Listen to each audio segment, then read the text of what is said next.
উনি আছেন উপরে, নিচে আমি আছি আপনাদের সাথে।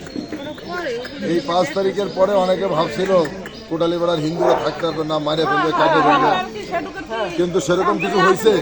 আপনাদের টু শব্দ কেউ করছে? এবং এইটা আমি যদি এমপি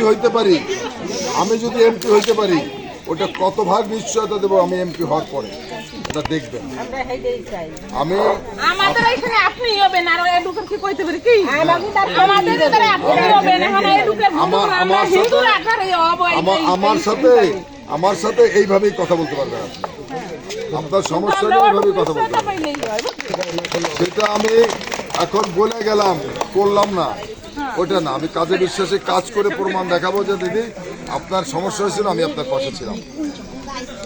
আমাকে শুধু আশীর্বাদটা করবেন। আর সব থেকে মনে রাখবেন যে আগামী দিনে বিএনপি রাষ্ট্র ক্ষমতা, আর বিএনপি ক্ষমতা আসলে আমি পার্লামেন্টে যেতে পারলে আমার এই বাচ্চাদের চাকরি দিতে হবে না, আমার এই বাচ্চারা বেকার থাকবে, ওদের চাকরি দিতে হবে না।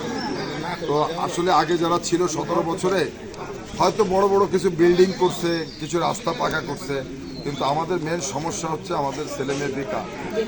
আর এই অঞ্চলে তো কৃষি এলাকা, মানুষ কৃষি নির্ভর মানুষ, এদের 6 মাস কাজ করে 6 মাস ঘরে বসে থাকে, বর্ষার সময় আর কোনো কাজ থাকে না। এই সময় যদি সবাই একটা কর্মসংস্থানের সুযোগ করে দেওয়া যায় তাহলে প্রত্যেকটা ঘর স্বাবলম্বী হবে। অর্থাৎ আমাদের এখানে কর্মসংস্থান সৃষ্টি করা প্রয়োজন, মানে মানুষ যাতে বেকার না থাকে। এই বর্ষাকাল আসলেই ওই রাস্তার পাশে বসে লুডো খেলে, তাস খেলে, কাজ নাই। এগুলো আমরা যেহেতু মাঠের মানুষ, আমি যেভাবে ধান লাগাইতে পারি, আমি মাছও ধরতে পারি ডুবে, আমি জালও পাততে পারি, আমি বগও ধরতে পারি, আমার সব অভ্যাস আছে। আমি তো এখান থেকে গেছি।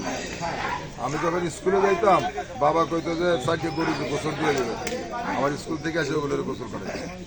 আমি তো এই কাজ করা মানুষ। পূজা সন্ধ্যা কি মন খুলে করবে, এখন থেকেই করবেন, মন থেকে করবেন। কেউ বাধা দিতে আসলে আমাকে বলবেন। দুর্গা পূজা, কালী পূজা, এই যে দুর্গা পূজায় আমি এখানে ছিলাম, আমার চেয়ারম্যান লন্ডনে ছিল, আমরা বলছে তোমার এলাকায় অনেক হিন্দু মানুষ, তুমি কিন্তু এলাকার থেকে আসতে পারবে না দুর্গা পূজায়, এলাকায় থাকবে। আমি ছিলাম, পূজা শেষ না করে যাই। আমি তো এখানে আসছি, আমি কদম বাড়িতে আসছি না দুর্গা পূজায়। আমি সব জায়গায় ঘুরে আরো একটু সুন্দর করে দেবো, এবং যাতে পুজোগুলো সুন্দর করে করতে পারে সেটা আসলে আমি যখন এমপি হওয়ার পরে আপনাদের কাছে আসবো, আপনাদের পরামর্শ নেব যে কি করা প্রয়োজন, সেই কাজগুলোই করবো। হ্যাঁ, আমাকে খালি একটু আশীর্বাদ করেন, একটা বারের জন্য সুযোগ দেন, দেখেন আমি কি করি। যদি আমি কিছু করতে না পারি, এর পরের বার আর ভোট চাইতে আসবো না। আপনাদের বিশ্বাস, সবাই ভালো থাকবে।